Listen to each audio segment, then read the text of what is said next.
Hello everyone. हम लोग basic accounting terms पढ़ रहे थे, आइए उसको कंटिन्यू करते हैं। लास्ट क्लास में हम लोगों ने असेट का डेफिनेशन स्टार्ट किया था और हम लोगों ने असेट का डेफिनेशन पढ़ा था। उसके लिए हमने आपको 4 क्राइटेरिया बताया था। पहला क्राइटेरिया क्या था?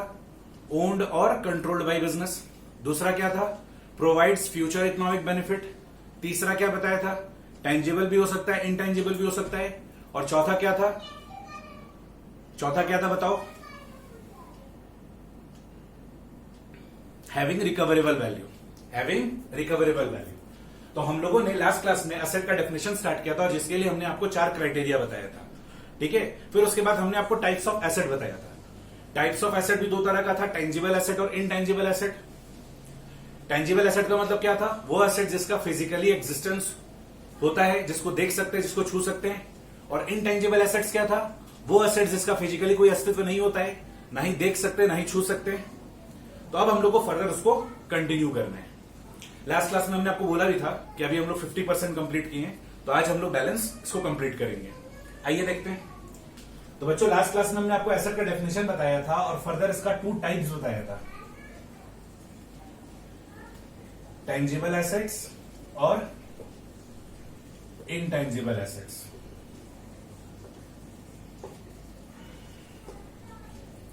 अब ये जो टेंजिबल एसेट और इनटेंजिबल एसेट्स होता है ना बच्चों, ये 5 पार्ट्स में क्लासिफाई हो जाता है।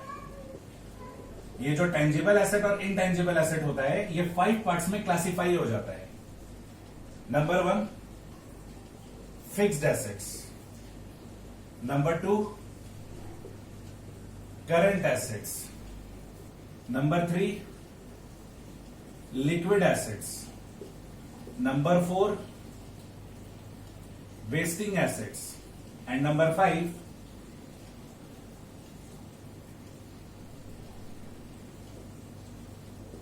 contingent assets।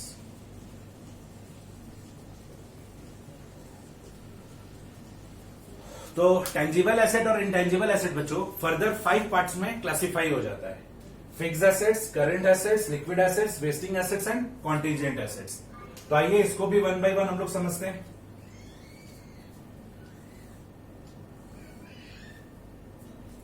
कि क्या होता है fixed assets, current assets, liquid assets, wasting assets and contingent assets. बच्चों, फिक्स्ड एसेट्स पहचानने का 4 क्राइटेरिया होता है। Number 1 acquired with the intention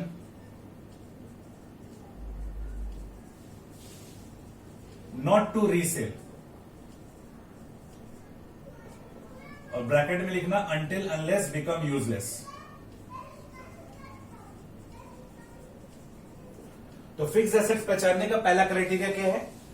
इसको ये सोच के खरीदते हैं कि बेचेंगे नहीं जब तक वो मेरे लिए यूजलेस ना हो जाए। दूसरा क्राइटेरिया होता है enhanced earning capacity of the business. ये बिजनेस के अर्निंग कैपेसिटी को बढ़ाता है। तीसरा provides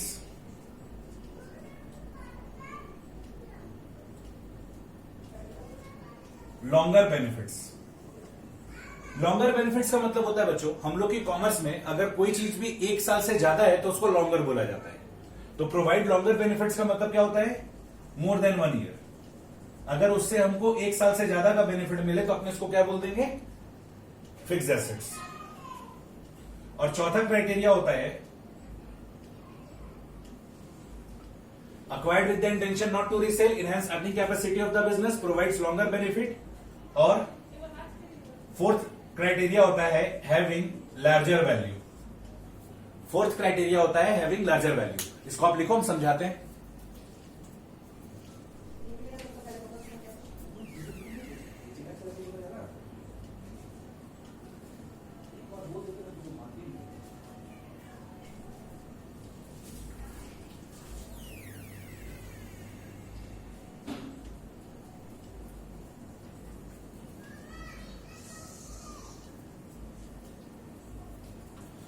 तो देखिए, फिक्स्ड एसेट्स पहचानने का अपना 4 क्राइटेरिया है। इसको ये सोचकर खरीदते हैं कि बेचेंगे नहीं। दूसरा, ये बिजनेस के अर्निंग कैपेसिटी को बढ़ाता है। तीसरा, ये हमको लॉन्ग टर्म बेनिफिट देता है, 1 साल से ज्यादा समय के लिए बेनिफिट देता है। और चौथा, having larger value. Larger value को बहुत ज्यादा दिल पे मत ले लेना, यहां पर लार्जर वैल्यू का मतलब है मोटा मोटी मोर देन ₹100, मोर देन ₹100। बहुत ज्यादा भावनाओं में नहीं बह जाना है ना। तो हैविंग लार्जर वैल्यू का मतलब है मोर देन ₹100, ठीक है। तो ये 4 क्राइटेरिया होता है। हम एक सिंपल सा एग्जांपल लेते हैं, आपको अच्छा से ये चारों को चारों चीज समझ में आ जाएगा, क्योंकि अभी हम हाईफाई एग्जांपल नहीं ले सकते। हम एक सिंपल सा एग्जांपल लेते हैं जिसको आप लोग एक्नॉलेज करोगे और आपको अच्छे से समझ में भी आ जाएगा। टेलर यानी दर्जी, दर्जी क्या करता है? कपड़ा का सिलाई करता है। अब अगर मान लीजिए वो हैंडमेड टेलरिंग करे, वो मशीन की हेल्प से नहीं कपड़ा सिले, हैंडमेड कपड़ा सिले, तो फिर उस केस में क्या होगा? वो दिन भर में हार्डली 3 कपड़ा, 4 कपड़ा, 5 कपड़ा ही सिल पाएगा। अब अगर वो मशीन से कपड़ा सिले तो हो सकता है कि वो दिन भर में 15-20 कपड़ा सिल पाए। तो आप यहीं पर डिफरेंसेस देखो कि अगर वो बंदा हाथ से अगर कपड़ा सिलाई कर रहा था तो दिन भर में 3-4 कपड़ा ही सिल पा रहा था, तो कमा भी उतना ही रहा था। लेकिन जैसे ही मशीन का यूज करना वो स्टार्ट किया, वैसे ही उसका कपड़े का सिलाई का क्वांटिटी बढ़ गया। पहले वो 3 या 4 कपड़ा सिलाई करता था और अब 10 कपड़ा, 15 कपड़ा, 20 कपड़ा सिलाई करना शुरू कर दिया। तो ये डिफरेंसेस हुआ किस वजह से? मशीन के वजह से, उसका जो सेविंग मशीन था उसकी वजह से। तो देखा जाए ये सेविंग मशीन उसका, देखो क्या ये चारों इंपैक्ट डाल रहा है। Acquired with the intention not to resell. कभी किसी दर्जी को सुना है कि सेविंग मशीन खरीद रहे बेच देंगे? वो उसको लास्ट मोमेंट तक, जब तक वो पूरा का पूरा यूजलेस ना हो जाए, सेविंग मशीन को पूरा यूज करता है। Enhanced earning capacity of the business. देख लो अर्निंग कैपेसिटी बढ़ा कि नहीं बढ़ा? पहले वो बंदा 3 या 4 कपड़ा सिलता था और अब 15 कपड़ा सिल रहा है। अर्निंग कैपेसिटी बढ़ गया कि नहीं बढ़ गया? Provide long term benefit. क्या सुने हो कि 2 महीने में सिलाई का मशीन खराब हो जाता है? जनरली क्या होगा? सिलाई मशीन अच्छा खासा चलेगा 3 साल, 4 साल, 5 साल। यहां तो 1 साल से ज्यादा हो गया तो वो फिक्स एसेट्स है। Having larger value. 50 रुपए में मिलता है? नहीं, 10 रुपए में मिलता होगा। कितने में मिलता है? 4000, 5000, 8000, 10,000, इट डिपेंड्स। तो इट इज कॉस्टली। तो ये चारों क्राइटेरिया फुलफिल हो रहा है। एक्चुअली बच्चों, लास्ट क्लास में हम आपको टेंजिबल एसेट और इनटेंजिबल एसेट का एग्जांपल दिखाए थे। Most of the tangible asset और इंटेंजिबल एसेट का एग्जांपल फिक्स एसेट्स में फिट बैठता है, एकदम फिट बैठता है, ठीक है। 3-4 एग्जांपल अगर छोड़ दिया जाए तो सारे का सारा एग्जांपल देखा जाए तो फिक्स एसेट्स का ही था। 3-4 एग्जांपल को केवल छोड़ दो, जैसे इन्वेंट्री था, डेटर्स था, कैश बैलेंस था और बैंक बैलेंस था। ये अगर 4 एग्जांपल को अगर आप छोड़ दो तो उसके अलावा हम जितना भी एग्जांपल लिए थे वो सारे का सारा फिक्स एसेट्स का था, सारे का सारा।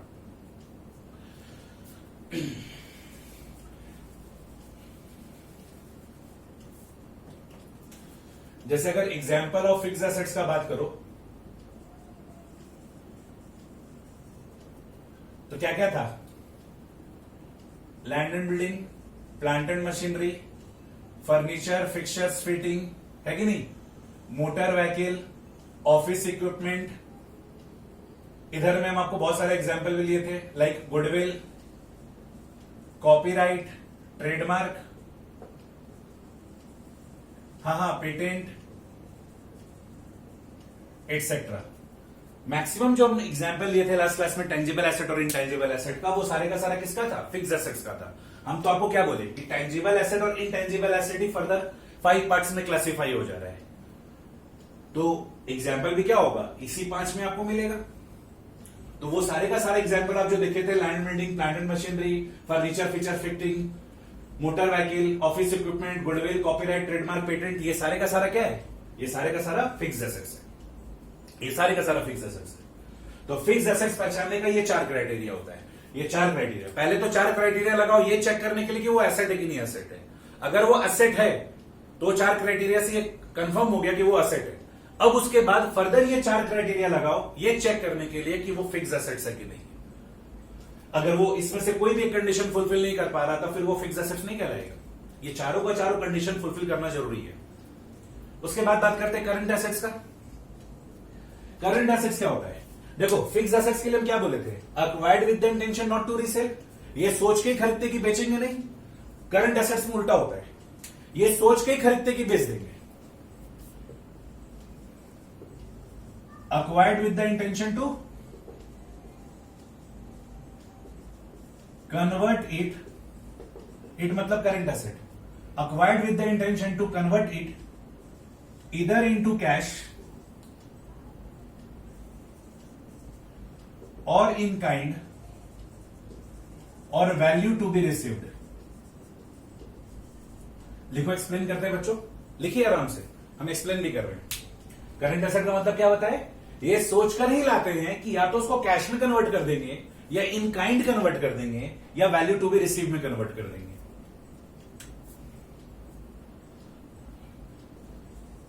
ये शॉर्ट टर्म पीरियड का होता है। शॉर्ट टर्म पीरियड का मतलब लेस देन 12 मंथ्स, या फिर ऐसे बोल सकते हैं up to 12 months. Up to 12 months, क्योंकि एक साल से अगर ज्यादा हो जाए तो वो तो लॉन्ग टर्म हो गया। तो इसको कॉपी करिए, फिर समझाते हैं।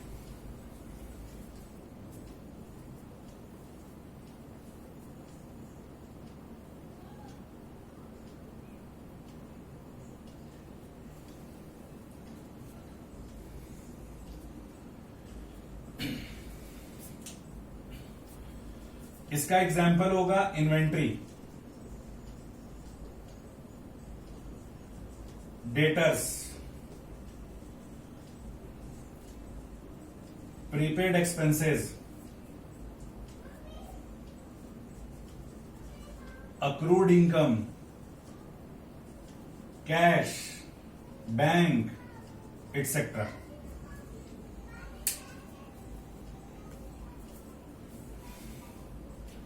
हमको एक बात बताओ, एक मोबाइल डीलर है, वो मोबाइल लेकर आया है, खरीद के लाया है। क्यों लेकर आया है? बेचने के लिए।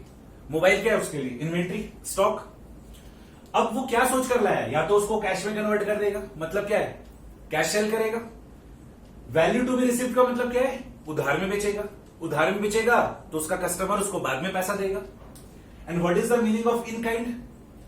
इन काइंड को कैसे समझा जा सकता है? एकदम सिंपली समझना। सपोज करिए कि मिस्टर ए है मोबाइल डीलर और मिस्टर बी है ग्रोसरी डीलर। ठीक है? मिस्टर ए को क्या चाहिए? मिस्टर बी को ग्रोसरी डीलर छोड़ दो, मिस्टर बी को फर्नीचर डीलर बना दो, तो एग्जाम्पल एग्जैक्ट बैठेगा। ठीक है? एग्जाम्पल परफेक्ट जमेगा, आपको समझ में भी आएगा। मिस्टर ए एक मोबाइल डीलर है और मिस्टर बी क्या है? एक फर्नीचर डीलर है। मिस्टर ए को फर्नीचर खरीदना है अपने शॉप के लिए, क्योंकि इसके यहां मोबाइल बहुत भयंकर भीड़ रहता है, मोबाइल बहुत भयंकर बिकता है, तो ये चाहता है कि कस्टमर को हम बैठा कर वेट करवाए, है ना? तो वो फर्नीचर खरीदना चाहता है अपने शॉप के लिए। और मिस्टर बी क्या है? मिस्टर बी को कस्टमर से डील करने के लिए इसको कुछ स्मार्टफोन्स का जरूरत है।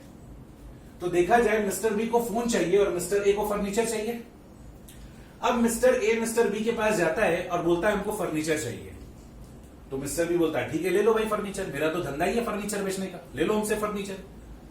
बदले में मिस्टर बी क्या करता है? अपने शॉप के लिए कैश ना लेकर फर्नीचर के बदले वो मोबाइल ले लेता है। क्या बच्चों ये बार्टर सिस्टम था क्या? क्या ये बार्टर सिस्टम था क्या कि बी ने फर्नीचर दिया बदले में मोबाइल दिया? कभी नहीं, ये बार्टर सिस्टम नहीं है। बार्टर सिस्टम में क्या होता था? जो चीज एक्सचेंज हो रहा है उसका वर्थ पता नहीं होता था, यहां वर्थ पता होगा। यहां पर क्या होगा? जब ये बंदा फर्नीचर बेचेगा तो वो उसका बिल बनाएगा कि भाई फर्नीचर इतने अमाउंट का हुआ, और फिर जब ये मोबाइल देगा तो ये अपना बिल बनाएगा। तो जो डिफरेंस अमाउंट होगा वो कैश में सेटल हो जाएगा। तो ये बंदा क्या करेगा? इसको अपना फर्नीचर बेचेगा और इससे मोबाइल खरीदेगा, और जो डिफरेंस अमाउंट होगा वो ये लोग कैश में से रख लेगा, या फिर सपोज करो कुछ दिन के लिए उधार रहेगा, या जो भी हो, इन दोनों के बीच का मामला है। तो यहां पर देखा जाए इसका जो स्टॉक है वो क्या चीज में कन्वर्ट हुआ? क्या कैश में कन्वर्ट हुआ? नहीं। क्या वैल्यू टू बी रिसीव में कन्वर्ट हुआ? नहीं। क्या चीज में कन्वर्ट हो गया? In kind. देखा जाए तो सपोज इसने क्या किया? 10,000 का फर्नीचर बेचा और 10,000 का मोबाइल ले लिया। तो देखा जाए ये जो स्टॉक था, इन्वेंट्री था, ये क्या चीज में कन्वर्ट हो गया? In kind. तो करंट एसेट का मतलब क्या है? जिसको आप ये सोचकर ही अक्वायर किए हो कि या तो उसको कैश में कन्वर्ट कर देंगे। तो माल को हम कैश बेच दिए, तो कैश बेच दिए तो मेरे पास क्या आ जाएगा? कैश बैलेंस या बैंक बैलेंस। या फिर इन काइंड कन्वर्ट कर देंगे, तो इन काइंड कन्वर्ट कर देंगे तो बदले में हमको कुछ मिलेगा। तो देखा जाए मेरा स्टॉक गया, that is what current assets. और वैल्यू टू बी रिसीव्ड, अगर हम उधार में बेचेंगे तो क्या आएगा, डेटर्स आएगा। एंड प्रीपेड एक्सपेंसेस भी क्या होता है, value to be received. Prepaid expenses का मतलब क्या पढ़े थे, वो खर्चा जिसका आपने पेमेंट कर दिया, बेनिफिट नहीं मिला है, तो बेनिफिट क्या कैश में मिलेगा, बेनिफिट तो क्या मिलेगा, उसके बदले सर्विसेज मिलेगा, तो value to be received. Accrued income, accrued income का मतलब क्या था, वो इनकम जिसके हम हकदार हैं पर मिला नहीं है, तो मिलेगा ना, मिला नहीं तो मिलेगा, value to be received. This is the example of current assets. तो करंट एसेट्स का मतलब क्या होता है, वो चीज जिसको हम ये सोचकर ही लाए हैं कि या तो उसको हम कैश में कन्वर्ट कर देंगे, या इन काइंड कन्वर्ट कर देंगे, या वैल्यू टू बी रिसीव्ड में कन्वर्ट कर देंगे। ये शॉर्ट टर्म पीरियड का होता है, लेस देन 12 मंथ का होता है। And these are the popular example. केवल इतना ही नहीं है, और भी चीज है, पर अगेन जितना अभी हम लोग बर्दाश्त कर सकते हैं अभी उतना उतना समझेंगे, फिर धीरे धीरे धीरे धीरे इसमें वैल्यू एडिशन होगा। This is what current assets. Copy कर लो।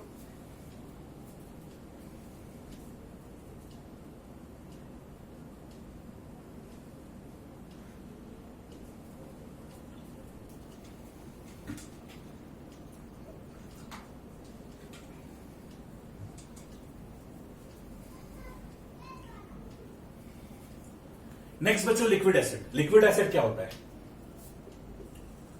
ऑल दोज करंट एसेट, ध्यान से देखना, all those current assets which are converted into cash with in very shorter period of time, very shorter period of time are called liquid asset. वो सारे का सारा current asset जो कि बहुत कम समय के अंदर अंदर अगर कैश में कन्वर्ट हो जाए तो उसको क्या बोला जाता है, लिक्विड एसेट बोला जाता है। वेरी शॉर्टर पीरियड का मतलब क्या है, वेरी शॉर्टर पीरियड का मतलब है up to 3 months. Very shorter period का मतलब होता है अप टू 3 मंथ्स। और हम आपको बता देते हैं यहां पर एग्जाम्पल क्या होगा, ऑल करंट एसेट का example except inventory and prepaid expenses.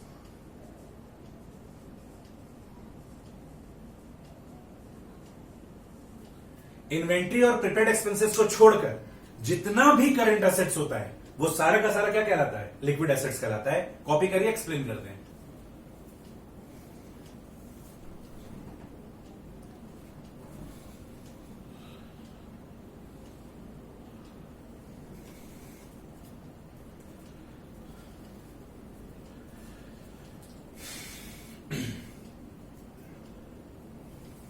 तो वो सारे का सारा करंट एसेट्स जिसको आप कैश में कन्वर्ट कर लो with in very shorter period of time, वो क्या कहलाएगा, लिक्विड एसेट्स कहलाएगा।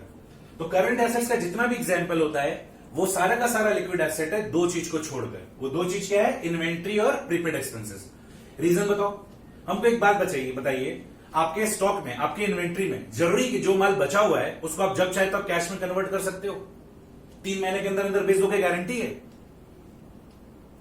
हम आपको एक बात बताते हैं, आप शहर में हो, ठीक है, यहां पर फेमस है फेयर एंड लवली क्रीम, गांव चले जाओ, गांव में फेमस है विको क्रीम।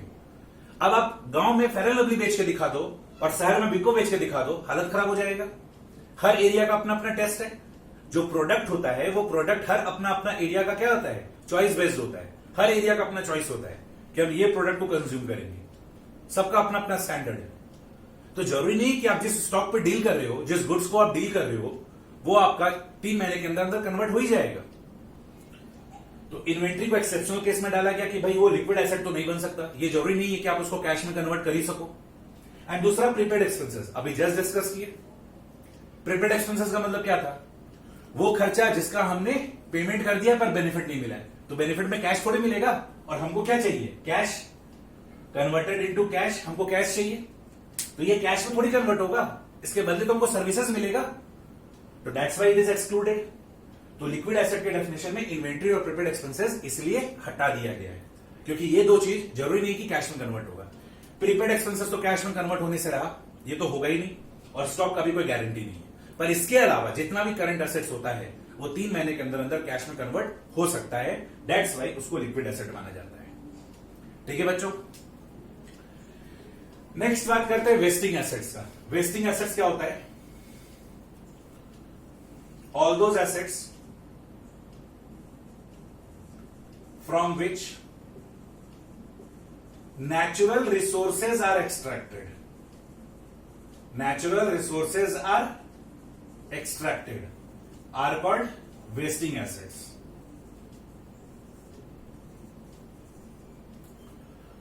वो एसेट्स जिसमें से आप नेचुरल रिसोर्सेज को एक्सट्रैक्ट करते हो, क्या होता है?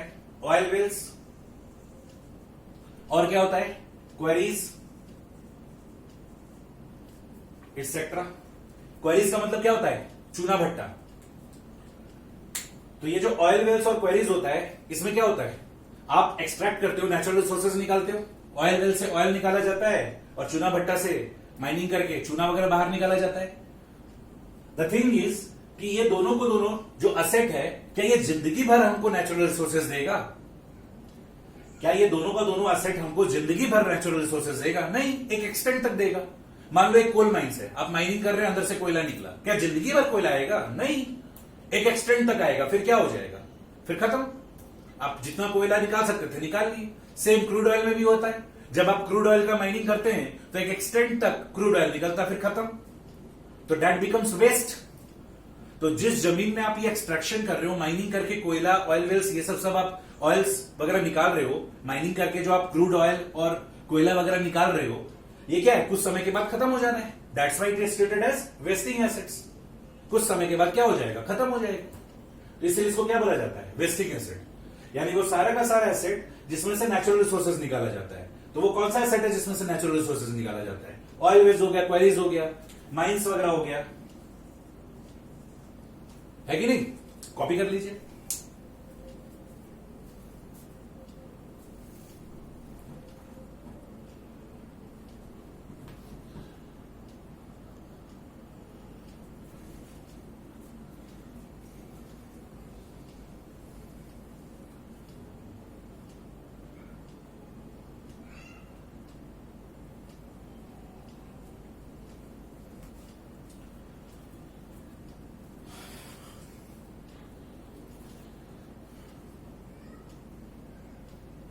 चलिए बच्चों, कॉन्टिजेंट एसेट।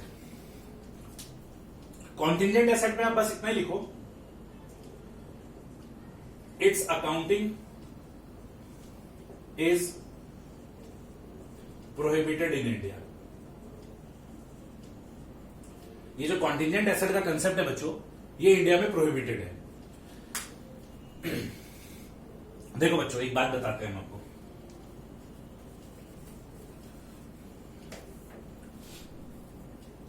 इंडिया में जो बिजनेसेस होता है वो mostly 3 famous forms of business होता है। इंडिया में जो लोग बिजनेस करते हैं तो 3 फेमस फॉर्म्स ऑफ बिजनेस होता है।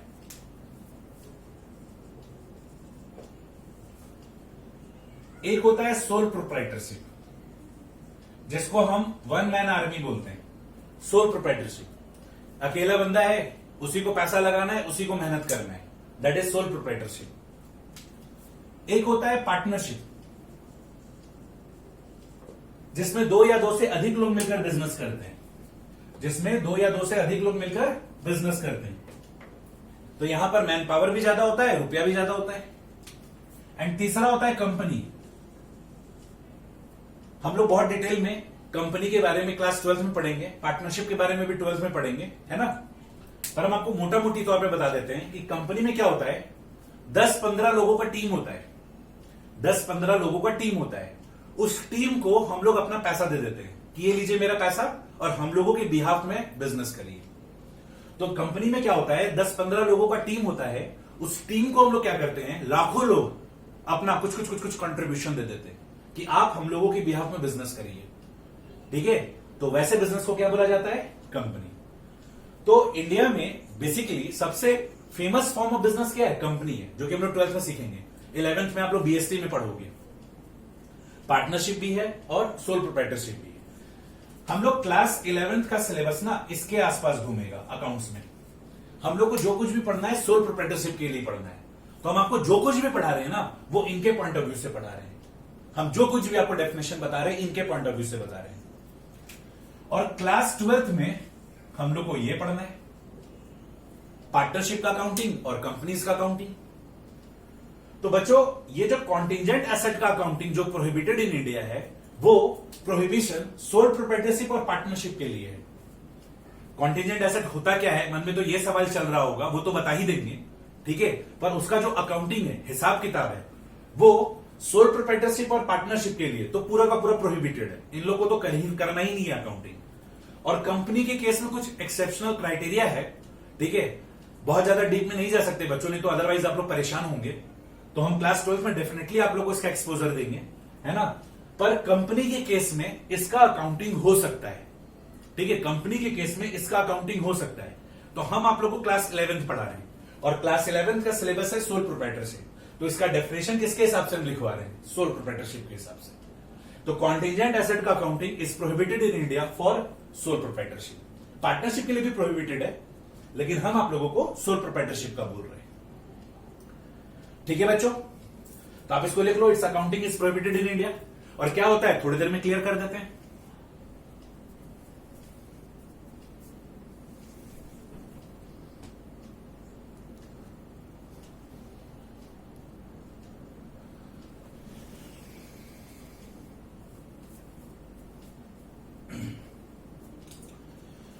तो देखो बच्चों, एसेट कितना बड़ा था, एक्सपेंसेस से भी बड़ा डेफिनेशन था एसेट का। तो हम लोग क्या क्या पढ़े एसेट के बारे में, क्विक रिवाइज करें। एसेट पहचानने का 4 क्राइटेरिया, ठीक है। पहला क्राइटेरिया क्या था, ओन्ड और कंट्रोल्ड बाय बिजनेस। दूसरा क्या था, provides future economic benefit. Future economic benefit का मतलब क्या था, खर्चा कम करे, सेल बढ़ाए। तीसरा था कि टेंजिबल फॉर्म में भी हो सकता है और इनटेंजिबल फॉर्म में भी हो सकता है। चौथा क्या था, हैविंग रिकवरेबल वैल्यू। फिर हम लोग पढ़े कि एसेट 2 टाइप्स का होता है, टेंजिबल एसेट्स और इनटेंजिबल एसेट्स।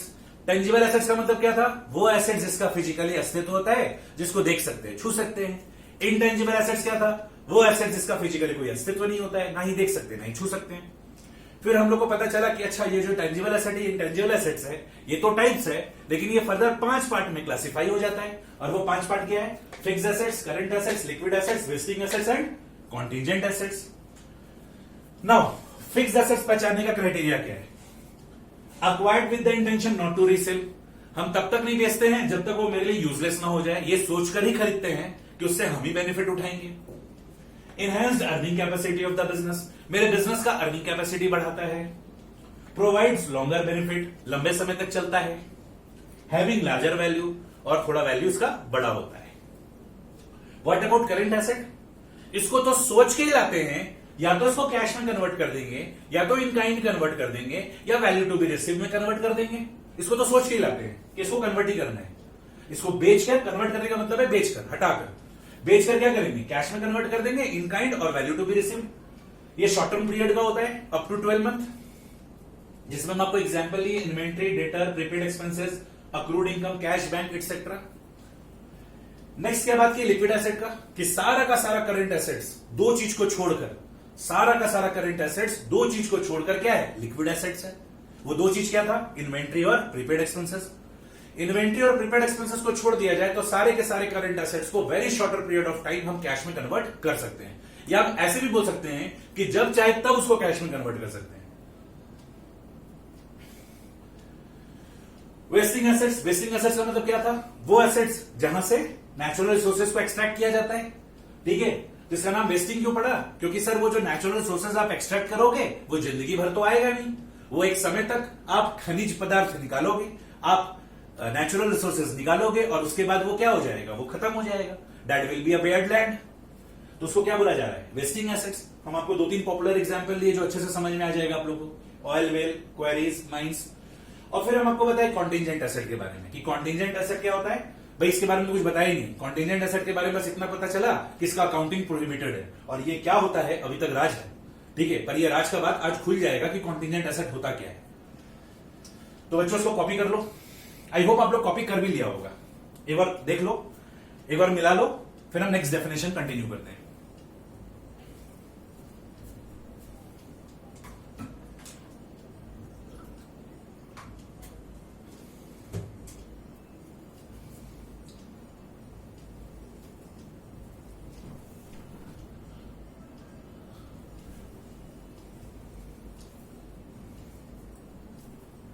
चलो बच्चों नेक्स्ट करते हैं।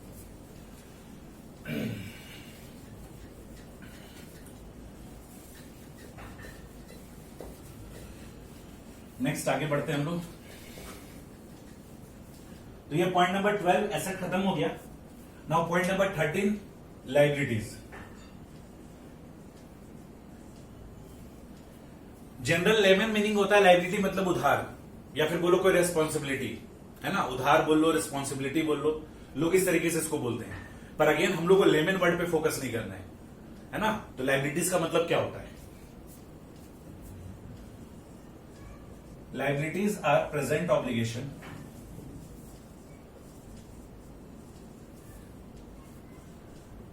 arising from past event and the settlement of which results in an outflow of organization resources embodying economic benefits. ये होता है बच्चों लायबिलिटी का डेफिनेशन। ठीक है, अच्छा नहीं लग रहा होगा देख कर डेफिनेशन, एकदम हार्ड वाला टेक्निकल वर्ड लिखा हुआ है। Liabilities are present obligations arising from past event and the settlement of which results in an outflow of organisation resources embodying economic benefits. इसको कॉपी करिए, उसके बाद हम आपको एक्सप्लेन करते हैं कि ये होता क्या है।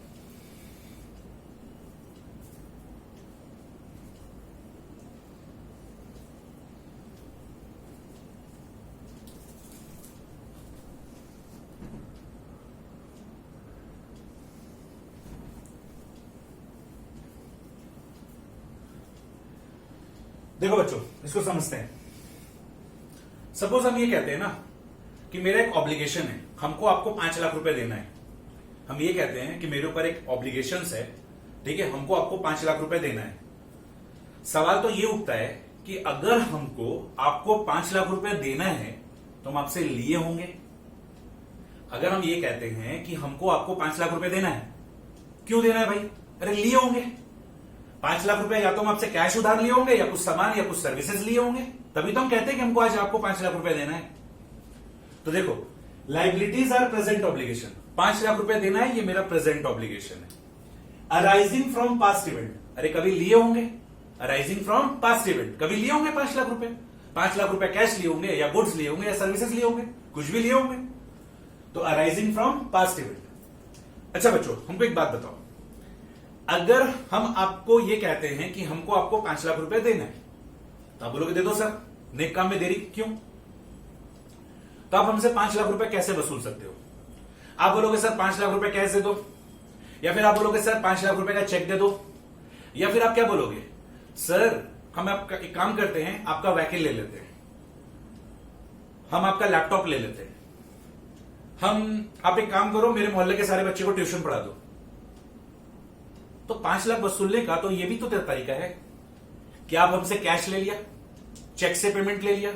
अगर हम आपको कैश और चेक नहीं दे पा रहे हैं तो आप क्या करोगे, मेरी प्रॉपर्टी को ले लो, मेरा लैपटॉप ले लो, मेरा व्हीकल ले लो, या फिर क्या करोगे, सर मेरे मोहल्ले के सारे बच्चे को पढ़ाइए, आप पढ़ाइए, उनके पेरेंट्स से हम 5 लाख रुपए वसूल लेंगे।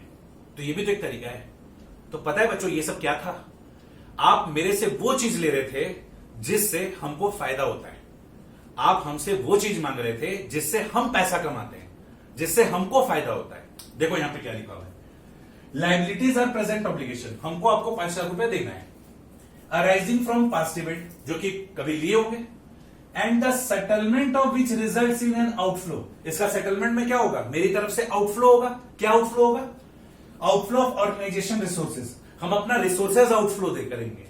और ये कैसा रिसोर्सेज होगा? एम्बॉडिंग इकोनॉमिक बेनिफिट, ये वो रिसोर्सेज होगा जिससे हम कमाते होंगे। इकोनॉमिक बेनिफिट का मतलब क्या बताए थे? सेल बढ़ाइए, खर्चा घटाइए, यानी कमाई बढ़ाइए। एम्बॉडिंग इकोनॉमिक बेनिफिट का मतलब क्या बताए थे? सेल बढ़ाइए, खर्चा घटाइए, यानी ज्यादा से ज्यादा पैसा कमाइए। तो आप जिस चीज से मेरे से सेटलमेंट ले रहे थे वो चीज कैसा था, उससे हम पैसा कमाते थे। That is what liabilities. तो लायबिलिटीज क्या होता है बच्चों? लायबिलिटी एक प्रेजेंट ऑब्लिगेशन है जो कि पास्ट इवेंट से अराइज हुआ होगा, और इसका सेटलमेंट इसका सेटलमेंट करने के दौरान क्या होता है, आउटफ्लो होता है। और आउटफ्लो क्या चीज होता है, outflow of organisation resources, outflow of resources. और ये वो रिसोर्सेज है जिससे हमको फायदा होता है। Resources important economic benefit. अगर आप हमसे कैश ले लो, ये भी मेरा रिसोर्स है। अगर मेरा प्रॉपर्टी ले लो, ये भी मेरा रिसोर्स है। और अगर आप मेरे से ट्यूशन पढ़वा रहे हो अपने मोहल्ले के सारे बच्चे से, तो वो भी क्या है, वो भी तो मेरा रिसोर्स ही है। तो इन सभी चीज के हेल्प से हम पैसा कमाते हैं। हम अपने पैसे के दम पे भी पैसा कमाते हैं, पैसे पे भी पैसा कमाते हैं, अपने प्रॉपर्टी से भी पैसा कमाते हैं, और ये टीचिंग करके तो पैसा कमाते ही हैं। तो ये सब चीजों के इस्तेमाल से अगर आप मेरे से पैसा निकलवाते हो तो क्या हो रहा है, सेटलमेंट ही हो रहा है। तो this is the meaning of liabilities. तो लाइबिलिटी का मतलब क्या है, लाइबिलिटी वो प्रेजेंट ऑब्लिगेशन है जो कि पास्ट इवेंट में कभी अराइज हुआ होगा। और इसका सेटलमेंट कैसे होगा, इसका सेटलमेंट होगा रिसोर्सेज से। और ये कैसा रिसोर्सेज है, जो हमको इकोनॉमिक बेनिफिट देता है। ठीक है बच्चों, कॉपी कर लो, कॉपी तो कर ही ली होगी। फर्दर देखते हैं टाइप्स ऑफ लाइबिलिटीज। इसका एग्जाम्पल जो होता है लाइबिलिटीज का, वो टाइप्स ऑफ लाइबिलिटीज जब एक्सप्लेन करेंगे ना तो उसी में कवर्ड हो जाएगा। एक होता है लॉन्ग टर्म लाइबिलिटीज, एक होता है शॉर्ट टर्म लाइबिलिटीज, इसको करंट लाइबिलिटीज भी बोलते हैं। और एक आ गया कॉन्टिजेंट लाइबिलिटी। सर रुको, ये कॉन्टिजेंट लाइबिलिटी आप लिख रहे हो, कॉन्टिजेंट जैसा वर्ड तो सुना सुना लग रहा है। हाँ मेरे बच्चों, लास्ट क्लास में बोल रहे हैं, अभी जस्ट थोड़ी देर पहले हम लोग क्या पढ़े थे, कॉन्टिजेंट एसेट। और उसके लिए सर आपको होल्ड करवा दिए थे कि रुको थोड़ी देर में बताएंगे। तो वहां था कॉन्टिजेंट एसेट, यहां क्या है, कॉन्टिजेंट लाइबिलिटी। यानी कुछ ना कुछ दोनों का क्या होगा, आपस में लिंकअप होगा। तो लाइबिलिटीज तीन तरह का बच्चों, long term liabilities, short term liabilities जिसको करंट लाइबिलिटीज भी बोलते हैं, और कॉन्टिजेंट लाइबिलिटीज। इसको कॉपी करिए।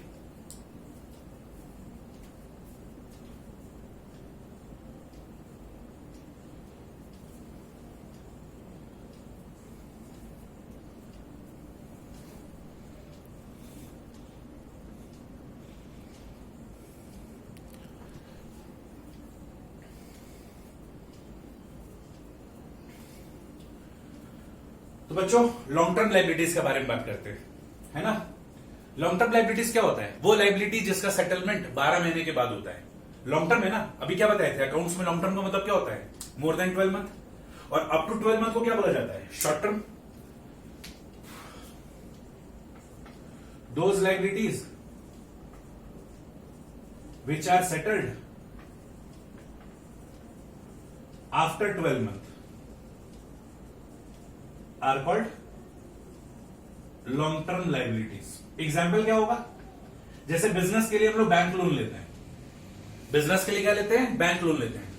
हमको एक बात बताओ बच्चों, कोई भी बिजनेसमैन अगर बिजनेस कर रहा है तो क्या उसके पास पैसे का दिक्कत नहीं होता है। आई वांट टू से कि क्या उसके पास पैसा बहुत होता है या पैसे का दिक्कत होता है। क्या सोचते हो आप, आपके मन में क्या इसको लेकर थॉट प्रोसेस है कि कोई भी बिजनेसमैन अगर बिजनेस कर रहा है तो उसके पास बहुत पैसा है या उसको पैसे का दिक्कत होता है। कि मन में दोनों आंसर आ रहा है, सर कभी कभी तो उसके पास पैसा बहुत सारा रहता है और कभी कभी दिक्कत भी होता है। देखो बच्चों, अभी हम क्लास 11th लेवल का बात कर रहे हैं, ठीक है। जनरली बिजनेसमैन को पैसे का दिक्कत होता है। आप ये मानकर चलो क्लास 11th में, ठीक है, कि हम लोगों के पास बहुत ज्यादा पैसा नहीं होता है, पैसे की कमी होती है, इसलिए भी हम लोग बिजनेस करते हैं। हम लोग के पास पैसा होता है पर बहुत ज्यादा नहीं होता है। या फिर ऐसे कहो कि बिजनेस करने के लिए जितना पैसा रिक्वायर्ड होता है ना, उतना भी नहीं होता है। सपोज एक बिजनेस करने के लिए हमको 50 लाख रुपए चाहिए, तो हमके मेरे पास होगा 30 लाख 20 लाख, इतना ही पैसा होगा। बाकी पैसा हम क्या करते हैं, लोन लेते हैं। और ये लोन 15 साल 20 साल 25 साल लॉन्ग टर्म लोन होता है। जनरली 15 साल 20 साल का लोन होता है ये सब। तो वो क्या है, bank loan, that is long term liability, 12 महीने के बाद सेटल होगा। अब मान लो 50 लाख रुपए का बिजनेस करना है, 20 लाख रुपए मेरे पास है, 30 लाख रुपए लोन मिल गया। तो जो 30 लाख का लोन है वो थोड़ी तुम 10 दिन में चुका दोगे, ठीक है। आपको समय चाहिए उसको चुकाने के लिए। It will take 10 years 15 years। What about short term liabilities, वो लाइबिलिटीज जिसका सेटलमेंट 12 मंथ्स के अंदर अंदर हो जाए। Those liabilities which are settled within 12 months are called current liability. इसका एग्जाम्पल क्या होगा? एक एग्जाम्पल ले लो, क्रेडिटर्स, वो पर्सन जिनसे हम उधार में गुड्स और सर्विसेज खरीदते हैं या सर्विसेज लेते हैं, है ना।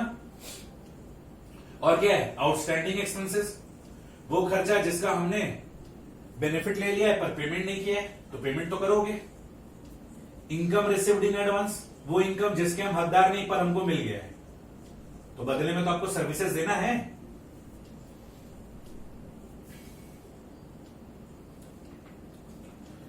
और लिखो बच्चों, bank overdraft, cash credit etcetera.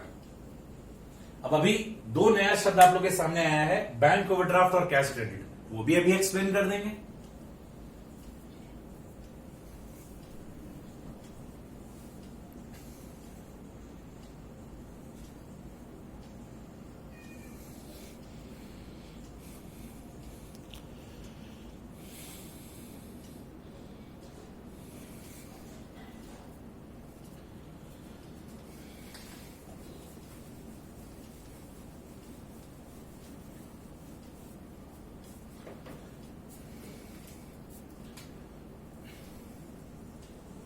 ध्यान से सुनना बच्चों, है ना। Bank loan versus bank overdraft versus cash credit, तीनों में ना थिन लेयर का डिफरेंस है, एकदम ध्यान से समझना। पहले बताते हैं बैंक लोन और बैंक ओवरड्राफ्ट, पहले ये दोनों का डिफरेंस समझाते हैं, फिर बैंक ओवरड्राफ्ट और कैश क्रेडिट समझाएंगे, पूरा क्रिस्टल क्लियर हो जाएगा। बैंक लोन क्या होता है? जैसे कि अभी हम आपको बताए कि 50 लाख रुपए का बिजनेस करना है और मेरे पास 20 लाख रुपए है, हम 30 लाख रुपए क्या किए? बैंक से लोन ले लिए। तो 30 लाख रुपए का जो हम बैंक से लोन लिए, तो बैंक को बोलेंगे 30 लाख रुपए दे, तो बैंक क्या बोलेगा? अच्छा आप आए हो, लो 30 लाख रुपए। ऐसा होगा क्या? कभी नहीं, ऐसा कभी नहीं होगा। अगर हम बैंक को ये बोलेंगे कि हमको 30 लाख रुपए का लोन चाहिए, तो बैंक बोलेगी कि हमको सिक्योरिटी दो। हम आपको बता रहे बच्चों, प्रैक्टिकल लाइफ में क्या होता है, आप जितने का सिक्योरिटी देते हो, आप जो सिक्योरिटी देते हो ना, आप जो भी सिक्योरिटी के तौर पे दोगे, बैंक क्या करती है? बैंक का अपना एक वैल्यूएशन ऑफिसर होता है, बैंक का अपना एक वैल्यूएशन ऑफिसर होता है। बैंक क्या करती है? उस वैल्यूएशन ऑफिसर को बोलती है कि देखो ये जो सिक्योरिटी हमको मिल रहा है, इसका आज के डेट में मार्केट वैल्यू क्या है। बैंक क्या बोलेगी अपने वैल्यूएशन ऑफिसर को कि देखो वो बंदा हमको सिक्योरिटी दे रहा है क्योंकि उसको हमसे लोन चाहिए, तो इस सिक्योरिटी का आज के डेट में मार्केट वैल्यू पता करो। वैल्यूएशन ऑफिसर ये बोलता है कि वो जो सिक्योरिटी दे रहा है ना, उसका आज का मार्केट वैल्यू है सपोज 30 लाख रुपया। सपोज उसका सिक्योरिटी कितना है? सिक्योरिटी का मार्केट वैल्यू कितना है? 30 लाख रुपया। तो बैंक क्या करेगी ना, 30 लाख का 65 to 70%, 65 to 70% सैंक्शन कर देगी। सर हम 30 लाख रुपए का सिक्योरिटी दिए बैंक को और बैंक हमको मात्र 70% दे रही है, मतलब 21 लाख रुपीज दे रही है। बाकी का पैसा सर, बाकी का पैसा बैंक बैकअप के तौर पे रखेगी। बैंक आपको इतना हैवी लोन देने जा रही है, कल ना दिन अगर आप डिफॉल्ट करोगे तो बैंक का इंटरेस्ट का भी तो पैसा चाहिए बैंक को, तो बैंक अपना स्पेस रखती है। तो जब आप बैंक से लोन के लिए अप्लाई करते हो ना, तो बैंक आपसे सिक्योरिटी मांगती है और उस सिक्योरिटी का जो मार्केट वैल्यू होता है उसका 65 to 70% ही सैंक्शन करती है, तो वो आपको दे देगी, and that is bank loan. तो आपको बैंक लोन मिल गया। अब इसमें एक और बुराई है। बुराई क्या है? जैसे ही आपको लोन देगी वैसे ही आपका मंथली इंस्टॉलमेंट फिक्स कर देगी। That we called it as EMI, equalised monthly instalment, वो मेरा फिक्स कर देती है। ठीक है, अब आप उस पैसे को यूज करो ना करो, आपका EMI फिक्स हो गया। अब आपको उस पैसे को क्या करना है? भरना है। ठीक है, पैसा पड़ा हुआ है, यूज नहीं कर पा रहे हो, तो भी क्या करना पड़ेगा? वो पैसा तो आपको भरना पड़ेगा जो आप लोन के रूप में ले चुके हो। मतलब once your loan is approved, interest का मीटर चालू हो गया। और बैंक क्या कर दी? आपका मंथली इंस्टॉलमेंट फिक्स कर दी, EMI फिक्स कर दी, इक्वलाइज मंथली इंस्टॉलमेंट। अब आप उस पैसे से कुछ करो या ना करो, बैंक को अपना महीना महीना क्या चाहिए? रिपेमेंट चाहिए, and that is bank loan. Same चीज होता है बैंक ओवरड्राफ्ट में। अगर आपको बैंक से ओडी फैसिलिटी चाहिए, इसको शॉर्टकट में प्रैक्टिकल लाइफ में ओडी फैसिलिटी बोला जाता है, ओडी ओवरड्राफ्ट फैसिलिटी, तो बैंक यहां पर भी बोलेगी सिक्योरिटी दो। ठीक है, और सिक्योरिटी का 70% सैंक्शन भी कर देगी। लेकिन इसमें मजेदार बात क्या रहता है कि जैसे मान लो आप 30 लाख रुपए का सिक्योरिटी दिया, उसका 70% 21 लाख रुपीज अप्रूव हो गया, तो ऐसा नहीं है कि आपका इंटरेस्ट का मीटर 21 लाख रुपीज में चालू हो जाएगा। इसमें क्या होगा कि आप जो पैसा जितने समय के लिए यूज करोगे ना, बस उतने समय का ब्याज लगेगा। मतलब 21 लाख में हम क्या किए, 10 लाख रुपए निकाले 10 दिन के लिए। ठीक है, हमको अपने सप्लायर से माल खरीदना था, हम 10 लाख रुपए यहां से निकाले, सप्लायर को पेमेंट किए, माल बेचे, माल बेचकर पैसा आया 10 दिन में, और फिर 10 दिन में ये बैंक ओडी के पैसा को वापस रिटर्न कर दिए। तो पता है 10 दिन में आप केवल 10 लाख रुपए यूज किए, तो 10 लाख रुपया का जो भी रेट ऑफ इंटरेस्ट होगा इंटू 10/365 हो जाएगा। मतलब यहां 10 दिन पैसा यूज किया तो 10 दिन ब्याज लगेगा। सबसे मजेदार बात। और यहां पर क्या था, देखो इन दोनों में कॉमन बात क्या था, यहां पर भी सिक्योरिटी है, यहां पर भी सिक्योरिटी है। आपको बैंक लोन चाहिए तो आपको सिक्योरिटी देना पड़ेगा, आपको बैंक ओडी चाहिए तो भी सिक्योरिटी देना पड़ेगा। और जो भी सिक्योरिटी का मार्केट वैल्यू होता है उसका 65 to 70% सैंक्शन होता है। ये दोनों में सिमिलरिटी है। डिफरेंसेस कहां हो जाता है, डिफरेंसेस ये हो जाता है कि जो बैंक लोन के केस में आपका मीटर चालू हो गया, ईएमआई फिक्स हो गया, पैसा यूज करो ना करो बैंक को अपना रिपेमेंट चाहिए, लेकिन यहां पैसा नहीं है। यहां पर पैसा आपके खाते में पड़ा हुआ है। ठीक है, जितना दिन आप जितना पैसा जितने दिन के लिए निकालोगे, जितना पैसा जितने दिन के लिए निकालोगे आपको उतने दिन का ब्याज देना है।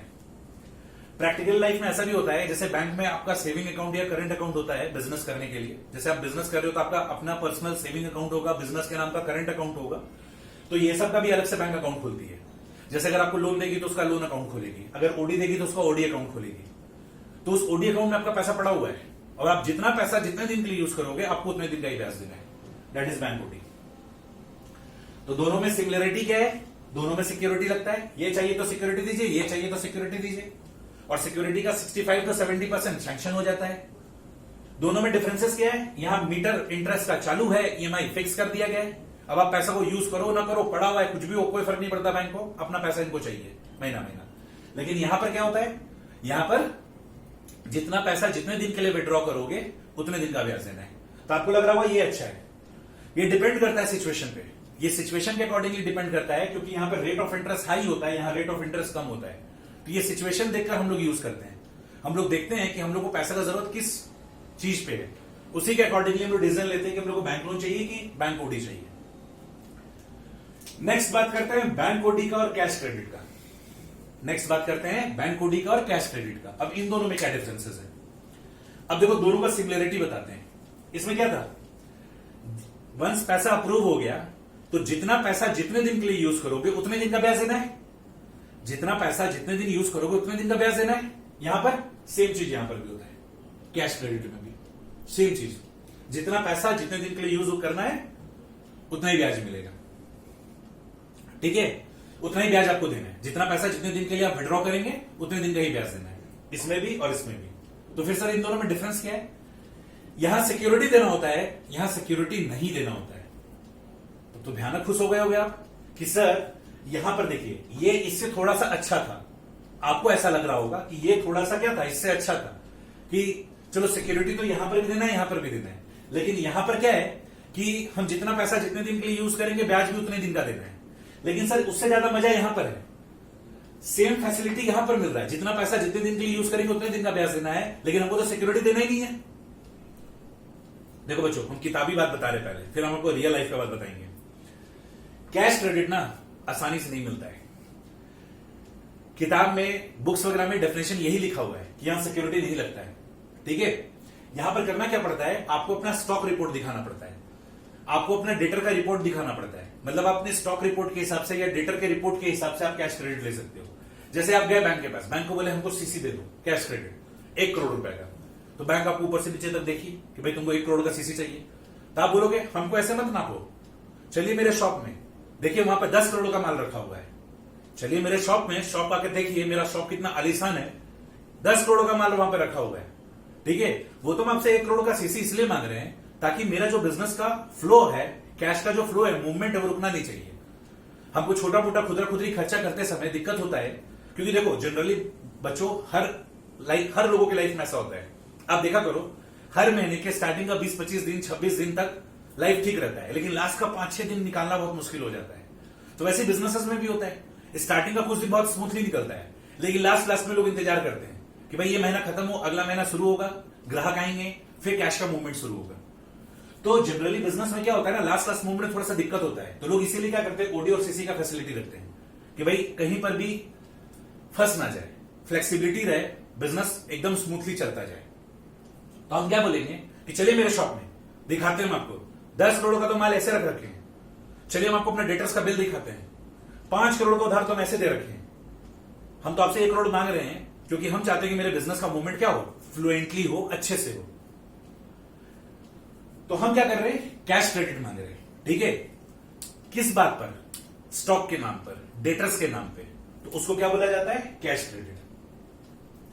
प्रैक्टिकल लाइफ में ऐसा होता है, बैंक वाला आदमी आएगा, आपका स्टॉक का वेरिफिकेशन करेगा, इंस्पेक्शन करेगा, देखेगा सही में आपके पास माल है कि नहीं है, वो आपके डेटर से फोन पे बात भी करता है, सब कुछ होता है। ठीक है, फिर भी अब हम आपको रियल लाइफ वाला बात बता रहे हैं, फिर भी अगर आपको सीसी चाहिए ना, तो बैंक वाला क्या बोलेगा, 40% टू 30 to 40% आप सिक्योरिटी में कुछ दे दो। तब भी कैश क्रेडिट के केस में भी क्या बोलेगा कि जैसे मान लो आपको 1 करोड़ रुपए का सीसी चाहिए ना, तो 30 से 40 लाख रुपए का कुछ आप हमको एफडी या फिर अगर आपके पास एलआईसी का पेपर है, कुछ भी आप हमको सिक्योरिटी के तौर पे दे दो। क्योंकि देखो बैंक यहां पर सबसे हाईएस्ट रिस्क पे है। ऑल्दो आपका रेपुटेशन अच्छा है, 4 लोग आपको जानते हैं, आपके दुकान में माल है, आपके पास बहुत सारे कस्टमर है, पर बैंक का ये खुद का पैसा थोड़ी है, पब्लिक से उठाया हुआ पैसा है। ठीक है, आज आप जो सेविंग अकाउंट में पैसा डालते हो, आप जो करंट अकाउंट में पैसा डालते हो, करंट अकाउंट वाला पैसा तो खैर बैंक यूज नहीं करते, लेकिन आप जो सेविंग अकाउंट में पैसा डालते हो, आप जो बैंक में एफडी करवाते हो, वही सब पैसा तो बैंक आपसे लेकर इन लोगों को, बिजनेसमैन लोगों को लोन, ओडी और सीसी देती है। बैंक कहां से पैसा देगी? अरे आप ही तो बैंक में सेविंग करवाए थे, सेविंग अकाउंट में पैसा डाल रखे हैं, आप ही तो बैंक में एफडी करवा रखे हैं, तो आप ही तो बैंक को पैसा दे रखे हो। तो बैंक क्या करेगी, उसी पैसे से, आपके पैसे से कमाती है इन लोगों को लोन देकर। जब आप बैंक में एफडी कराते हो तो आपको 7-8% का इंटरेस्ट मिलता है, बैंक के सेविंग अकाउंट में पैसा रखते हो तो आपको 3-4% का इंटरेस्ट मिलता है। बैंक उन्हीं सब पैसे को लेकर इन लोगों को लोन पे दे देती है। जनरली जो बैंक लोन होता है वो 12 से 13% का होता है। ये जो बैंक ओडी होता है ये 14 to 15% के आसपास रहता है, ये भी 14 to 15, 14 to 15% के आसपास इंटरेस्ट रेट रहता है। तो आपसे ली 4%, 8% में, और इन लोगों को दे दी 15% में। आप ही का पैसा यहां फ्लोट कर जाता है। ये सब होता है रियल लाइफ में। तो देखो बच्चों, इन दोनों में सिक्योरिटी चाहिए, पर यहां पर आपका इंटरेस्ट का मीटर फिक्स हो गया, मंथली इंस्टॉलमेंट फिक्स हो गया, पैसा यूज करो करो कोई फर्क नहीं पड़ता, बैंक को अपना पैसा मंथली चाहिए। जबकि बैंक ओडी में क्या है कि सिक्योरिटी तो दिए हो, लेकिन टेंशन नहीं है, जितना पैसा जितने दिन के लिए यूज करोगे बस उतने दिन का ही ब्याज देना है। और कैश क्रेडिट में भी वही बात है, जितना दिन के लिए पैसा विड्रॉ किया हो उतने दिन का ही ब्याज देना है। यहां सिक्योरिटी नहीं देना होता है, पर यह आसानी से सबको सीसी मिलता भी नहीं है। कैश क्रेडिट उनको मिलता है, उस बिजनेस को मिलता है, उस बिजनेसमैन को मिलता है जिसका बैंक के साथ हेल्दी रिलेशन होता है, अच्छा रिलेशन होता है। मतलब लास्ट 3-4 साल से आपका बैंकिंग ट्रांजैक्शन हैवी हो रहा है, आपके बिजनेस में जो भी आउटफ्लो इनफ्लो होता है वो सारा का सारा बैंकिंग मोड में होता है। तो बैंक को ट्रस्ट होता है पहले कि हाँ भाई ये उस लायक है। फिर ऑन पेपर हम लोग यही पढ़ते हैं, बुक थ्योरेटिकल लाइफ में हम लोग यही पढ़ते हैं कि यहां सिक्योरिटी नहीं लगता है, लेकिन बैंक क्या करती है, 30 से 40% सिक्योरिटी रियल लाइफ में भी लेती है। ठीक है, और फिर हर 6-6 महीने में या हर 3-3 महीने में आपसे स्टॉक रिपोर्ट भी लेती है कि आप तो उसी के दम पे बोल रहे थे ना कि मेरे दुकान में देख लो 10 करोड़ का माल है, मेरे पास देख लो बिल बहुत सारा पड़ा हुआ है, 5 करोड़ का तो हम डेटर को उधार दे रखे हैं। तो गवर्नमेंट बोल रहे हैं, बैंक उसका वो रिपोर्ट भी मांगती है कि स्टॉक का रिपोर्ट दो, हर 3-3 महीने में आपके बिजनेस में क्या स्टॉक का स्टेटमेंट है, क्या स्टॉक का पोजीशन, उसका डिटेल दो। हर 3-3 महीने में आपसे डेटर्स का डिटेल लेती है कि कैसा आपका बिजनेस का मूवमेंट चल रहा है। ठीक है, और 30-40% सिक्योरिटी ले रखी है, सो अलग। तो ऐसा नहीं कि लाइफ आसान है, यहां पर क्या है, यहां पर हर 3-3 महीने में पेपर वर्क चलते रहता है, और 30-40% सिक्योरिटी दी हो, सो अलग। समझ में आ रहा है? तो this is the thin layer of difference between this 3। तो ये क्या होता है, इसमें सिक्योरिटी चाहिए, इसमें भी सिक्योरिटी चाहिए, और इसमें सिक्योरिटी नहीं चाहिए। मतलब किताबी दुनिया में ऐसे तो हम आपको बता दिए कि प्रैक्टिकली 30 to 40% सिक्योरिटी चाहिए।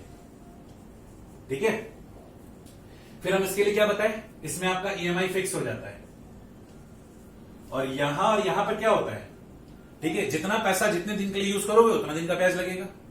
ठीक है, जितना पैसा जितने दिन के लिए यूज करोगे उतने दिन का ही क्या लगेगा, ब्याज लगेगा। तो ये बैंक ओवरड्राफ्ट और कैश क्रेडिट में होता है। तो ये लंबे समय के लिए चलता है, इसलिए लॉन्ग टर्म लायबिलिटी है। और ये दोनों क्या है, आप 10 दिन के लिए पैसा निकाले फिर पैसा लौटा दिए, फिर आप 2 महीने के लिए पैसा निकाले फिर पैसा लौटा दिए। तो देखा जाए यहां पर जो पैसे का लेन देन होता है वो अप टू 12 मंथ के अंदर अंदर होता है।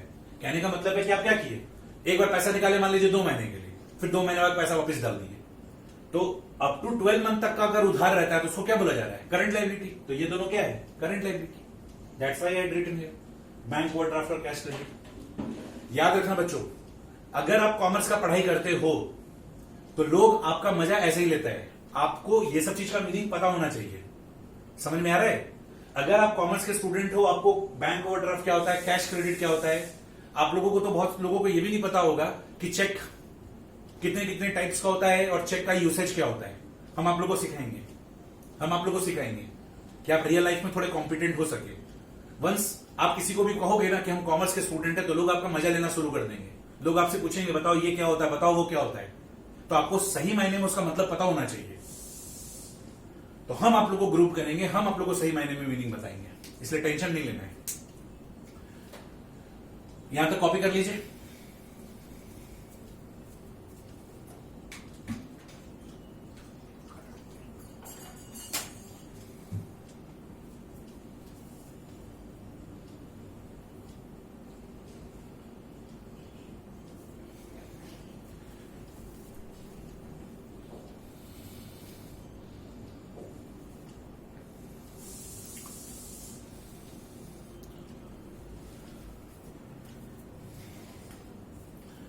नेक्स्ट बात करते हैं कॉन्टिजेंट लायबिलिटी का।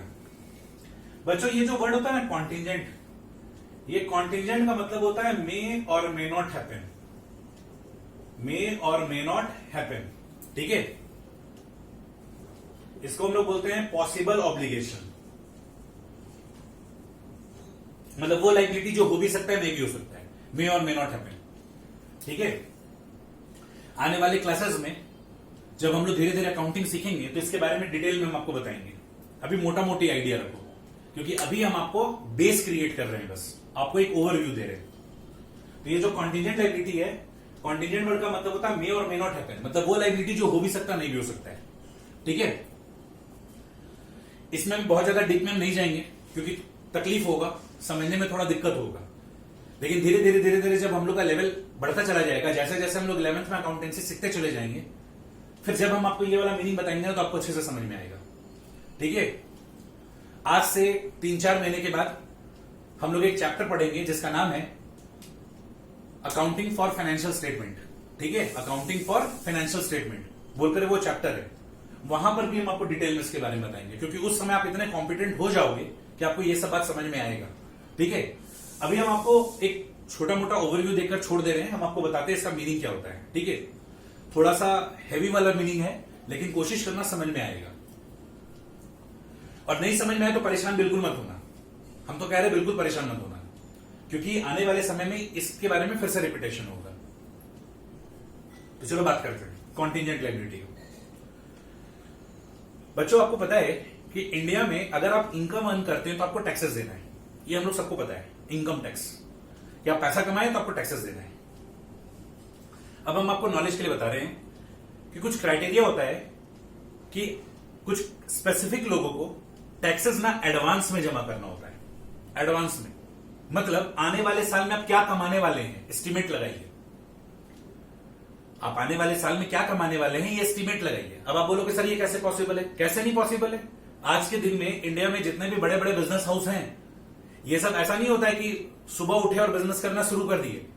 ये लोग हमेशा अपने एक टारगेट सेट करते हैं, एक टारगेट सेट करते हैं कि आने वाला 1 साल में हमको ये करना है, और उस टारगेट को ये लोग अचीव करते हैं, तब ये लोग बड़े लोग बनते हैं।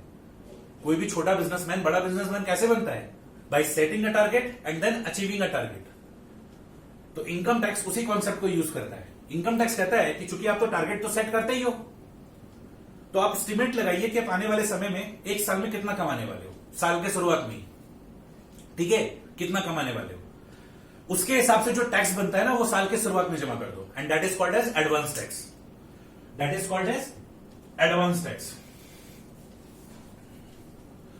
तो मान लीजिए आपने साल के शुरुआत में कैलकुलेट किया और आपने एडवांस टैक्स 1 लाख रुपए जमा करवा दिया साल के शुरुआत में, कि आने वाले समय में हम जितना भी पैसा कमाएंगे उसमें मेरा 1 लाख रुपए का टैक्स बनेगा। ठीक है, ये तो साल के शुरुआत में कर दिए। अब जब साल खत्म होगा तो एक्चुअल परफॉर्मेंस पता चलेगा। ये एडवांस टैक्स क्या है? आने वाले साल में आप क्या करने वाले हैं, कितना कमाने वाले हैं, उस पर आप टैक्स कैलकुलेट कीजिए कि आने वाले साल में हम इतना कमा लेंगे और उस पर 1 लाख रुपए का टैक्स होता है, ये हम आज जमा करवा दे रहे हैं। लेकिन जब साल खत्म होगा तब हमको एक्चुअल मेरा परफॉर्मेंस पता चलेगा, एक्चुअल इनकम पता चलेगा और फिर उसके हिसाब से एक्चुअल टैक्स पता चलेगा। मान लो एक्चुअल टैक्स भी 1 लाख रुपए आया, तो क्या करना है? कुछ नहीं करना है। साल के शुरुआत में तो हम 1 लाख रुपए का टैक्स जमा कर ही दिए थे, और साल के अंत में अगर एक्चुअल में 1 लाख रुपए आ गया तो हमको क्या करना है? साल के शुरुआत में अगर 1 लाख रुपए का टैक्स आ गया साल के अंत में, तो हम ऑलरेडी साल के शुरुआत में 1 लाख रुपए का टैक्स भर दिए थे, तो कोई दिक्कत ही नहीं है। नेक्स्ट, अगर मान लो साल के अंत में 1,10,000 का टैक्स आया, साल के अंत में 1,10,000 का टैक्स आया, ठीक है, तो साल के शुरुआत में हम कितना टैक्स जमा किए थे? 1 लाख, और साल के अंत में एक्चुअल टैक्स कितना बना? 1,10,000। तो हमको फर्दर क्या करना पड़ेगा? 10,000 का टैक्स पे करना पड़ेगा, क्योंकि आप एस्टिमेट लगाए थे कि आपका 1 लाख रुपए का टैक्स बनता है, जबकि टैक्स कितना बन गया? 1,10,000 का।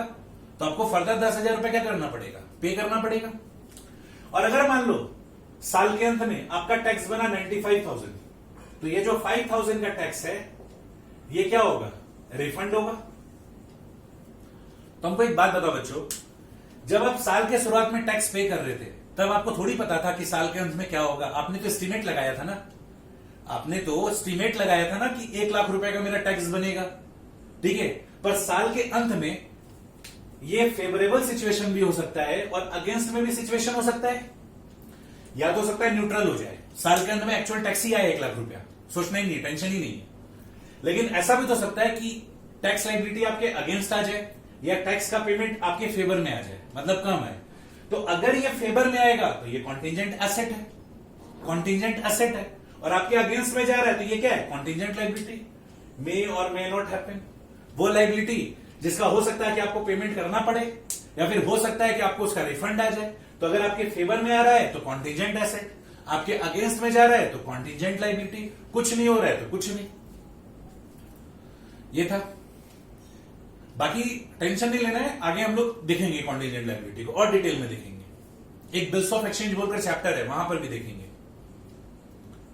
तो आप साल के शुरुआत में एडवांस में 1 लाख रुपए का टैक्स जमा करते हैं, साल के अंत में अगर 1 लाख का टैक्स आता है तो कुछ नहीं, पर अगर साल के अंत में 1,10,000 आता है तो फर्दर 10,000 आपको पे करना पड़ेगा, और अगर 95,000 आता है तो 5,000 का क्या होगा? रिफंड होगा। तो इस पॉइंट ऑफ टाइम पे जब आप यहां खड़े हो तो यहां थोड़ी पता है कि साल के अंत में क्या होने वाला है। आप तो जितना सोचे थे, जितना सोच सकते थे, उसके हिसाब से आपने 1 लाख रुपए का टैक्स जमा करवा दिया। तो जितना आप सोच सकते थे उतना आपने 1 लाख रुपए का टैक्स जमा करवा दिया। अब क्या हुआ? अब अगर ये आपके फेवर में आ जाए तो कॉन्टिजेंट एसेट, आपके अगेंस्ट में चले जाए तो contingent liability. You never know, है कि नहीं? और इसका अकाउंटिंग होता है, इसका अकाउंटिंग प्रोहिबिटेड नहीं है, ठीक है। ये होता क्या है, हम लोग सीखेंगे, एक बैलेंस शीट हम लोग बनाते हैं, बैलेंस शीट के नीचे में इसको दिखाया जाता है। क्या होता है बैलेंस शीट सीखेंगे बाद में, टेंशन नहीं लेना है, कोई चीज के लिए टेंशन नहीं लेना है। हम सब चीज बताएंगे पर धीरे धीरे, एक साथ सब चीज नहीं बताया जा सकता है, ठीक है। तो this is contingent liability and this is our liability finished. हम लोग अपना लायबिलिटी का डेफिनेशन खत्म कर लिए। देख लो, देख लो, जो कॉपी करना है कर लो।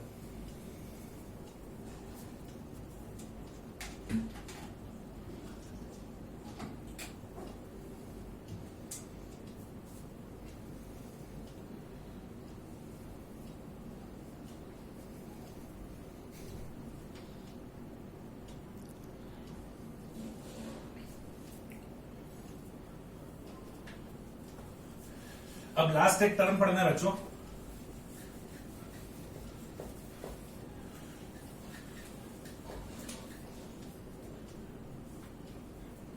एक लास्ट टर्म है इंसॉल्वेंट।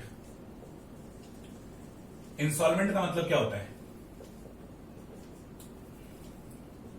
इफ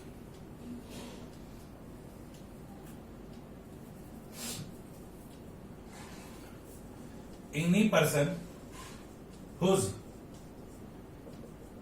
दो criteria, liabilities exceeds his assets, and दूसरा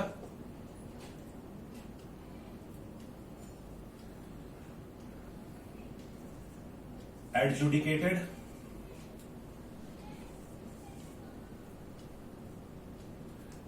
या फिर ऐसे बोलो approved by competent court. Insolvent का मतलब क्या होता है? वो पर्सन जिसका लाइबिलिटी उसके एसेट से ज्यादा है, मतलब देना ज्यादा है लेना कम है, साथ ही साथ उसको कॉम्पिटेंट कोर्ट ने अप्रूव कर दिया है, एडजज कर दिया है, कह दिया है कि तुम क्या हो, इंसॉल्वेंट हो। इंसॉल्वेंट का मतलब क्या होता है? दिवालिया होना। तो तुम्हारा अगर लाइबिलिटी एसेट से ज्यादा है, केवल ये नहीं, साथ साथ में ये भी कॉम्पिटेंट कोर्ट ने तुमको क्या किया हो? अप्रूव किया हो। नहीं तो ऐसे क्या होगा ना कि सब कोई अपने आप को क्या बोलेगा? इंसॉल्वेंट। मान लीजिए आप हमसे 5 लाख रुपए पाते थे, आप आए मेरे पास, बोले कि सर आप तो हमसे 5 लाख रुपए लिए थे, मेरा पैसा वापस करो। तो हम बोलेंगे हम इंसॉल्वेंट है, मेरा लाइबिलिटी ना मेरे एसेट से ज्यादा है। तो कोई भी किसी को बेवकूफ बना देगा, ये तो गलत बात है ना। तो 2 क्राइटेरिया होता है, अगर उस पर्सन का लाइबिलिटी उसके एसेट से ज्यादा है, देना ज्यादा है लेना कम है, और साथ ही साथ में कॉम्पिटेंट कोर्ट ने अप्रूव कर दिया है। अगर कॉम्पिटेंट कोर्ट ने अप्रूव कर दिया है तो फिर वो पर्सन क्या कहलाएगा? इंसॉल्वेंट कहलाएगा। ये जो कॉम्पिटेंट कोर्ट होता है ना, ये हाई कोर्ट के बराबर औहदे का होता है। एक्चुअली ये जो कॉम्पिटेंट कोर्ट होता है, ये हाई कोर्ट के बराबर औहदे का होता है, ठीक है? हाई कोर्ट नहीं, हाई कोर्ट के जैसा होता है। क्या होता है आपको बताते हैं। इंडिया में क्या है ना, हर इश्यूज के लिए अलग अलग कोर्ट्स वगैरह बनाया गया है। तो एक है डेब्ट रिकवरी ट्राइब्यूनल और एक है नेशनल कंपनी लॉ ट्राइब्यूनल। तो अगर कोई सोल प्रोप्राइटर या पार्टनरशिप, अगर कोई सोल प्रोप्राइटर या पार्टनरशिप का इंसॉल्वेंसी का केस होता है, वो यहां रिजॉल्व होता है। सोल प्रोप्राइटरशिप और पार्टनरशिप, उसका केस कहां रिजॉल्व होगा?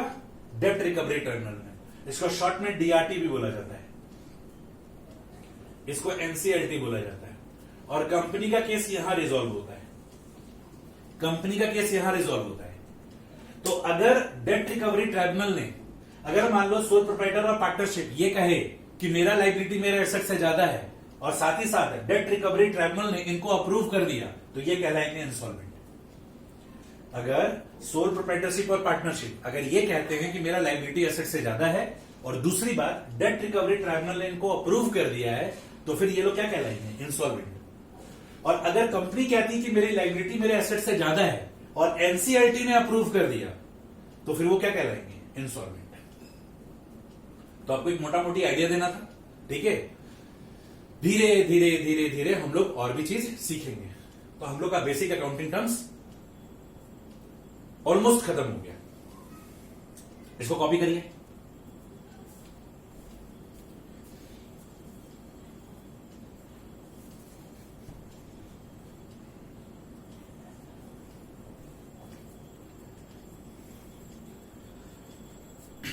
एक बात और बच्चों, देखो, जब आप अपनी बुक में बेसिक अकाउंटिंग टर्म्स देखोगे ना, जब आप अपने बुक में बेसिक अकाउंटिंग टर्म्स देखोगे, यू विल फाइंड कि वहां और भी डेफिनेशंस है।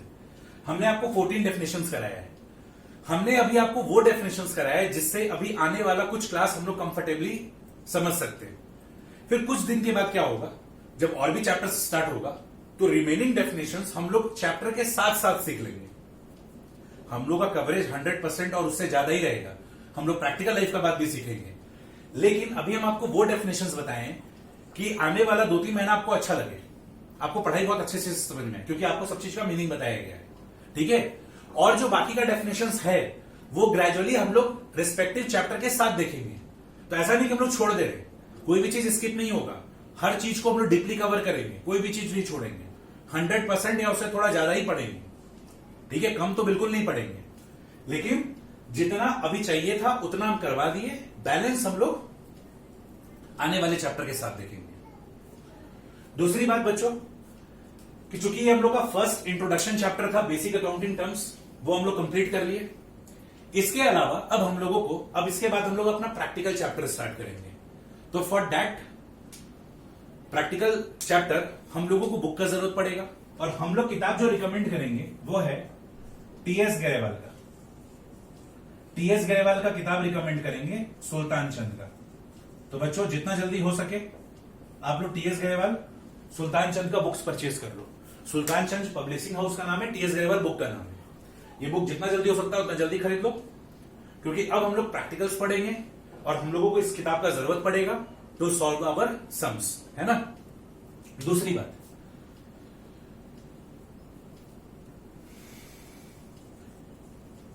मेरा व्हाट्सएप या कॉन्टैक्ट नंबर ये है। अगर आपको कोई भी तरह का कंफ्यूजन हो तो आप मेरे को इस नंबर पे कांटेक्ट कर सकते हो, 9905108181। ये मेरा व्हाट्सएप नंबर भी है और कॉलिंग नंबर भी है, ठीक है। आप मेरे को उस पर फोन पे भी बात कर सकते हो और व्हाट्सएप भी करके अपना डाउट्स वगैरह क्लियर कर सकते हो, ठीक है। I am available for you 24/7। आपको जब कभी भी कोई भी तरह कंफ्यूजन हो, कोई भी परेशानी अपने मन में नहीं रखना है, जो भी कंफ्यूजन हो अपना क्रिस्टल क्लियर कर लेना है, ठीक है। तो बेसिक अकाउंटिंग टर्म्स 80 to 85% हम लोग कवर कर लिए हैं। बाकी जो 50% डेफिनेशंस बच गया है वो हम लोग रिस्पेक्टिव चैप्टर के साथ देखेंगे, ठीक है। अभी हम लोगों को टीएस ग्रेवाल का बुक का जरूरत पड़ेगा। अभी नेक्स्ट जो 2 क्लास होगा ना, इसके बिना काम चल जाएगा, क्योंकि हम आपको सेल्फ इलस्ट्रेटेड एग्जाम्पल से समझाएंगे। हम खुद से आपको एग्जाम्पल लेंगे, खुद से समझाएंगे। पर जितना जल्दी हो सके किताब खरीद लीजिए, है ना। और अगर आपको कोई तरह का कंफ्यूजन हो तो आप इस नंबर पे हमसे बात कर लीजिए। कॉन्टैक्ट नंबर भी मेरा ही है, व्हाट्सएप नंबर भी मेरा ही है, ठीक है बच्चों। Thank you so much.